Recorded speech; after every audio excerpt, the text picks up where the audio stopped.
அனைவருக்கும் வணக்கம். சற்று முன்பு தமிழக அரசு இன்று வெளியிட்டுள்ள 18 முக்கியமான அறிவிப்புகள் என்னென்ன என்பதை பற்றி தான் நம்ம இந்த வீடியோவில் டீட்டெயிலாக பார்க்க போகிறோம். முடிந்த அளவுக்கு இந்த வீடியோவை ஸ்கிப் பண்ணாமல் முழுமையாக பாருங்கள்.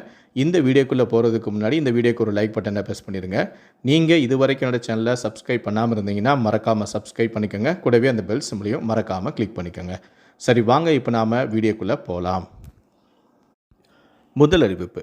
அன்னபூரணி சூப்பர் 6 திட்டத்தில் முதல் கட்டமாக ஆண்டுக்கு 3 சமையல் எரிவாயு சிலிண்டர்கள் இலவசமாக வழங்கப்படும் என பேரவையில் 110 விதியின் கீழ் முதலமைச்சரான விஜய் அறிவிப்பொன்றை வெளியிட்டுள்ளார். எரிவாயு சிலிண்டர்களுக்கான விலை நேரடியாக பயனாளியின் கணக்கிலேயே வரவு வைக்கப்படும் என்றும் 2027 பொங்கல் பண்டிகையிலிருந்து இந்த சிலிண்டர் வழங்கும் திட்டம் செயல்பாட்டுக்கு வரும் எனவும் அவர் அறிவித்துள்ளார்.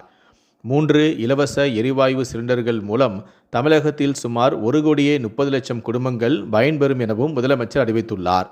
3 இலவச எரிவாயு சிலிண்டர்கள் மூலம் ஆண்டுக்கு 4,000 கோடி கூடுதல் செலவாகும் எனவும் தகவல் தெரிவித்துள்ளார். ஆண்டு வருமானம் 2,00,000க்கு மிகாமல் உள்ள பொருளாதாரத்தில் பின்தங்கியுள்ள குடும்பத்தினர், சிறு குறு விவசாய குடும்பத்தினர், மாற்றுத்திறனாளி குடும்பத்தினர் மற்றும் சமூகத்தில் உள்ள நலிந்த குடும்பத்தினர் இந்த திட்டம் மூலமாக பயனடைவார்கள் எனவும் அறிவிக்கப்பட்டுள்ளது. இரண்டாவது அறிவிப்பு. சென்னை கடற்கரை தாம்பரம் இடையே இன்று 25ஆம் தேதி முதல் செப்டம்பர் 6ஆம் தேதி வரையில் இரவு நேர மின்சார ரயில்கள் ரத்து செய்யப்படுவதாக தெற்கு ரயில்வே சார்பிலும் தெரிவிக்கப்பட்டுள்ளது.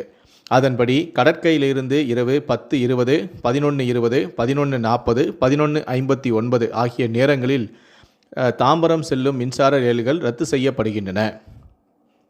மூன்றாவது அறிவிப்பு.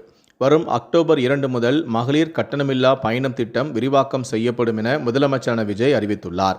110 விதியின் கீழ் சட்டப்பேரவையில் பேசிய முதலமைச்சரான விஜய், மாநகர் சாதாரண பேருந்துகளில் மட்டும் மகளிர்கள் கட்டணமில்லாமல் பயணித்து வருகிறார்கள்.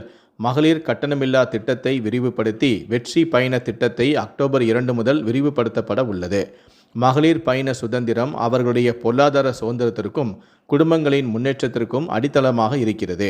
தற்போது செயல்படுத்தப்பட்டு வரும் மகளிர் கட்டணமில்லா பயண திட்டத்தில் மாநகரம், நகர்ப்புறங்களில் சாதாரண மற்றும் மலைப்பகுதி பேருந்துகளில் 40 கிலோமீட்டர் வரை மட்டுமே பயணம் செய்ய அனுமதிக்கப்பட்டு வருகிறது. இனிமேல் மாவட்டத்திற்குள் உள்ள எக்ஸ்பிரஸ், LSS, டீலக்ஸ் பேருந்துகள் இலவசமாக பயணிக்கலாம் என தெரிவித்துள்ளார். மேலும் கூடுதலாக மாவட்டங்களுக்கு இடையே சாதாரண பேருந்துகளிலும் மகளிர்கள் கட்டணமில்லாமல் பயணிக்கலாம் எனவும் குறிப்பிட்டுள்ளார். முதலமைச்சரான விஜய் அறிவித்துள்ள இந்த மகளிர் இலவச பயண திட்டத்தின் விரிவாக்கத்தில் திருநங்கைகளும் இலவசமாக பயணிக்கலாம் என்றும் தெரிவிக்கப்பட்டுள்ளது.